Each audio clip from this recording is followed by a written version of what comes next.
Duke George fell asleep at age 65. He died a natural death. Not at home, no, he died a natural death all the way in Vexin. How awful, if you ask me. Forever in the king's service, doing the crown's bidding. He actually died in, well, not quite in the field of battle, but he died in foreign lands, leading an army on behalf of the king.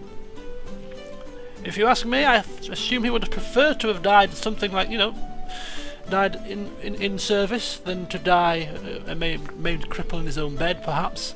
But anyway, 65 years old, he's finally rolled over and died on us. So our new Duke, Duke Ambrose the First of Cornwall. Of course, that is his eldest son. So there we go. Of course, the pretenders to the throne will be his own child, George Jr. or George II, and then his grandson. So not only grandson, at age 47. Oh my god, are we going to have a dispute succession? We're going to have a whole war going on here? Okay, so let's just... Now that that's happened, I did say I would pause the game upon his death, but I feel that we still have a few minutes of this session left. I'm going to go to till the end of this war, perhaps. But yes, let's see how this affects us. So Duke Ambrose is now leading troops in Vexin. He's taken over from his father, and he is Marshal 22, so this is his natural place on the battlefield, leading men. His wife will reign here, but when he stops the battle here, will he go and reign in Cornwall? Separate from his wife? That'd be a strange affair. Of course, doesn't like his liege as much as the previous ruler. A gardener. What on earth? Which is a good thing, really. It puts up his stewardship. We can still hold 5 counties here. Cynical, deceitful, ambitious, chaste, and patient. Looks like he picked up his father's patient trait eventually in the end.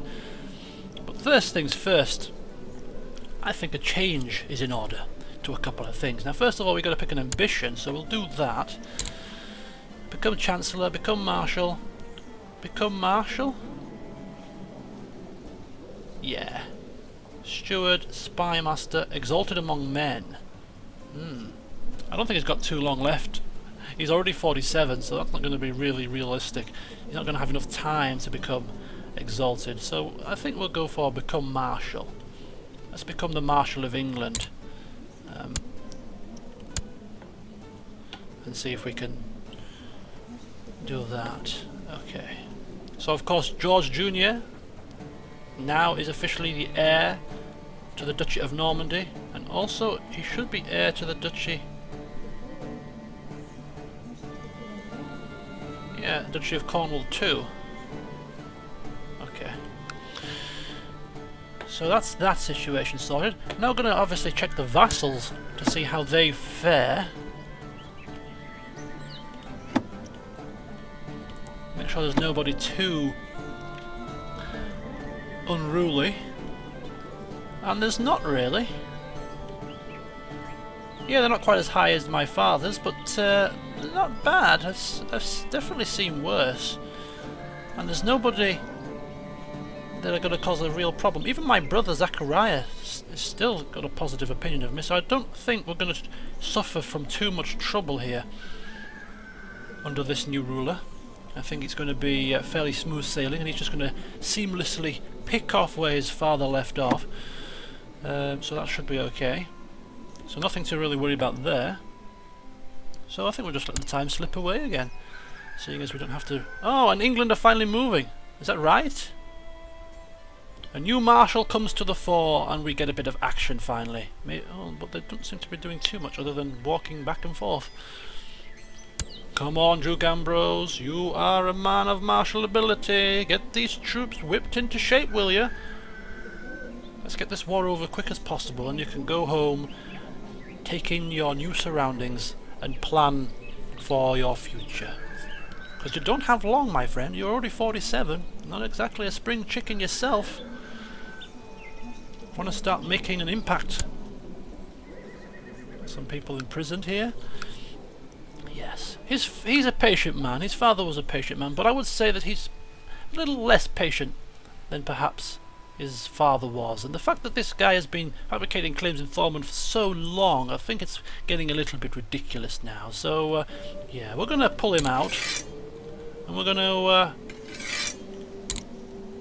replace it in Ormond and see if he has better luck fabricating a claim there. Duke Robert II has become the new leader of the Earl William for England faction. Yeah, still doesn't bear any fruit, to be honest with you. And so we're going to re-fabricate the claims in Ormond. If we still get 2 of the 3 counties, we can still usurp the title of the duchy and then press the de jure claim. So it doesn't really matter which one we get out of the 2. It still would lead to a swift capture of the entire duchy anyway. So we're going to swap over there. He's happy with his marshal. His spymaster's 13 though. Now a man who looks to intrigue to carry out his business should have a better spymaster than that. So if we look at who our spymaster is, we can see it's just a mere courtier, no one with any favour, so having him sacked shouldn't cause us too much problems, as we hit 91% with the war score. So what we're going to do is we're going to find ourselves a new and improved spymaster. Now our spymaster could be our wife, although we don't like her, but would she even accept? No, she's crap anyway. It would be his mother, but his mother, is she still alive? Yes, Emma de Crepon is still alive, but she's a rubbish spymaster as well. So we're going to go for males, not in prison, and with no rulers, preferably my religion, and preferably adults.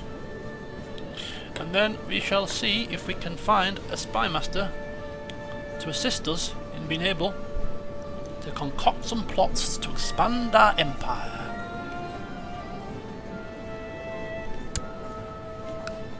This might 72 is a little bit too old.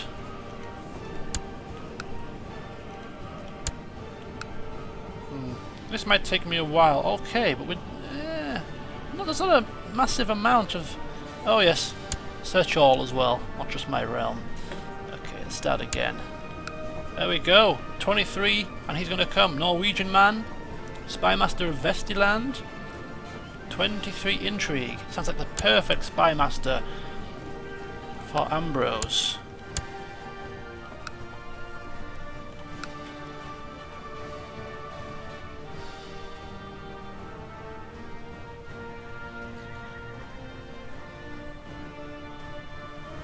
Is he gonna come? There we go. Welcome. Sorry about this, but you... Whoa, what's this? He doesn't like us that much. Wow, minus 31, minus 16. Well, I don't pay you to like me, my friend. I pay you to do a job. So for the time being, you can you can scheme in Cornwall until we find you something more productive to do. Okay. Rightio, back again. So, we have ourselves a new spy master. Things are just ticking away nicely.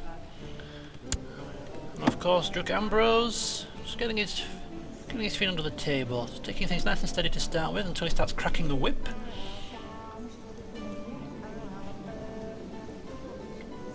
But he's not getting any money from his bishops. What is our cash flow? 6.67. Speaking of cash flows, you'll have to do it. You'll have to excuse me. We have a ton of money here, and we haven't done any building work for quite a while. So we'll just go through the building of our lands here, starting with Cornwall. To be honest with you, I think Cornwall is pretty good right now. There are more pressing issues at hand. such as maybe here. Upgrade that one more level, I think. Get the fort level up, but these should have lost their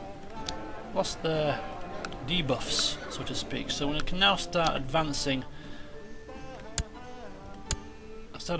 these lands and building within here. So a couple of wooden palisades to start with, and we'll move on to the old castle villages and such. Build those up.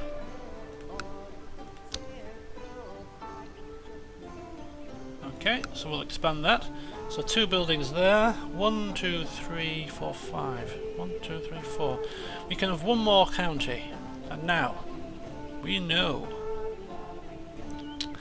that Duke Ambrose of Cornwall is a schemer, ambitious, and a plotter. We'll deal with this first, just end the plot for simplicity's sake. The war wages on here, but in his own lands he sees an opportunity. You see, there is the old issue with Devon, and for so long he has looked at his father and thought, this whole county, this whole duchy of Cornwall should belong to us. This should be the seat of our power, and therefore we should seek to liberate Devon. And therefore he's going to gain, or try, and revoke the county of Devon for himself. He can take one more land and still manage it perfectly fine. What better land to take than Devon itself? So he's going to revoke that county. He's going to ask for some backers that are obviously, hopefully, going to join us. No. Nobody wants to join our plot. Well, isn't that something? Why not? Maybe because they have a low opinion of us because we've just come to power. I mean, just one backer should do it. Alright.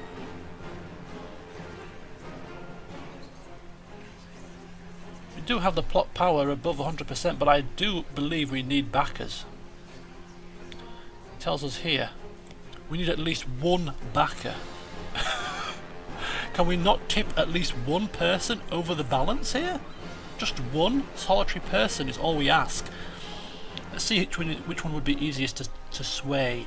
We're just basically looking for somebody who we can tip over. 2, 4, base road 3, 1,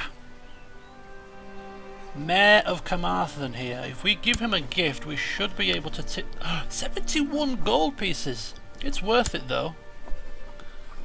So Mayor Arthwys of Carmarthen, if we give him a bit of a increase with a bribe, we might be able to tip him over in the plot.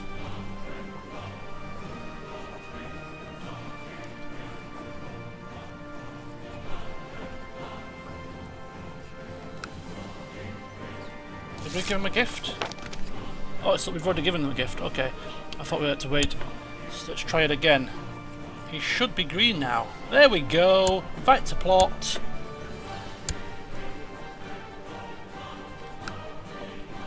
So Duke Ambrose, even though he's not quite at court, he's still leading the troops in Vexin. He's already working his intriguing ways to procure Devon away from the Duke George's former friend. He joins the plot, which means we get the ability to revoke the county. Let's see if this Duke will hand it over willingly or try and put up a fight. Oh.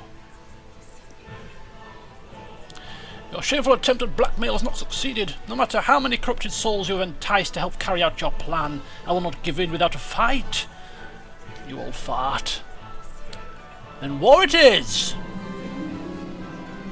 We are revoking this title. He has 255 men. We have, well, more than that, my friend.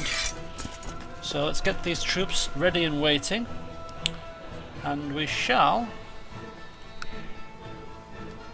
revoke this title. 3, 5, okay, that's 8 ships. Plenty of ships. I'm just going to kick it down to 1 speed to carry out this little bit of maneuverability here. tithe comes our way, which is nice. We don't need all of these men, I don't think. We could perhaps make do without them all. Merge them together. Get them into Cornwall.